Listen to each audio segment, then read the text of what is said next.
Okay, let's talk about another area of error handling. Now, in these two cases, so last video I went over the list element is already in use. Here is a case where the object specified is not found. Now, in both of these cases, they actually give you the information right there. You're going to find a good amount of errors that can come across are very cryptic and they don't have that information. So what you need to do is create what I have in my library. This is QBSDK requests. And here I save all of the request QBXML. So the response is coming back as an error, cryptic. You're recording the full QBXML on that Q run. Now here's the Jane Doe that got flagged as list element already in use. So I have that recorded. That's right here, 73. And that's here. And now this table can get big too. That's fine. Just truncate it after 30 days or whatever. You really want this information. And for troubleshooting, you want to go back and see what the actual request was rather than digging into logs. This is really valuable. I say it's a must. You hook it right to the queue, and that's about all you need. You're going to get all the information right in there. Of course, sensitive information like a social security number or something like that, if you're dealing with that, you want to take care of that and not have that in here.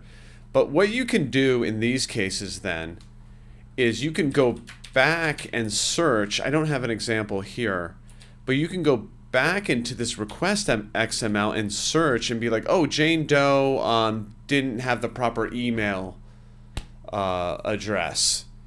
Or if it's a common pattern you're finding in your system, you want to make sure you tell the user that. Then the user can correct on their system, oh, they didn't format something right, or something they could possibly do on their end. Obviously, you want to eliminate as many of these edge cases as possible in your code, so they don't need to think about it. But you need to either alert yourself about the error or the team, so the team can go in faster and repair the error too. And that's why this is going to come into play as well. And that's it. You grab this XML here, since it's tied right to the particular error response on the current job. You easily can find that request XML. Am I doing any request in this library? Yeah, I am actually here. Okay, so I'm actually when there's an object that's not found. So this case here, object not specified. I'm handling the object not found, and I'm looking up. Just want to see where this error comes from a transaction request, so it will need to be. Okay, so in this case, this is a transaction request that's failing with object not specified, and in this case, we're given the reference, so we're given the customer name.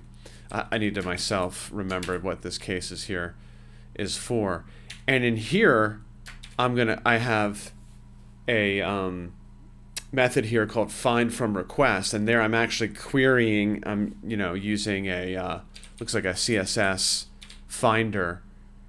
I'm looking for the ID. Oh, I know why. Okay, so in this particular error, object specified and request can't be found. They only send back the list ID, and you've seen list IDs. It's like that's very cryptic. So you want to find the display name and show them like, oh, this object Jane Doe was not found. So the user could possibly fix that in there. So you're letting the user know. Plus, the team is getting a much better error description, and they're going to be able to track it down faster when they're looking it up. So that's what we do. We look for the ID in the XML itself from this request. And then the reference to node translation, node parent name. The node parent name would be like just looking up the XML, not a customer parent. Does not exist in QuickBooks. So now you want to make sure when you're doing an invoice that you're also making the customer and checking if the customer is already there. That's a separate topic. That's where this one comes in, is if you don't make the customer, they're making an invoice, you have something in your app that they can make the customer on the fly. As soon as you have anything on your app that makes the customer on the fly, you need to stick that in the queue. And then when it comes to the invoice here, that queue would have already ran, got the QB ID or the QuickBooks Desk full name of the customer. So then when the queue time for the invoice comes in, that's all going to work properly. But sometimes this doesn't happen. There's many edge cases that come in. But what we're doing, the point of this teaching is to save your send requests, tie them into the queue, because you want to go back later and you're going to need their information because what gets responded back to you is not good enough.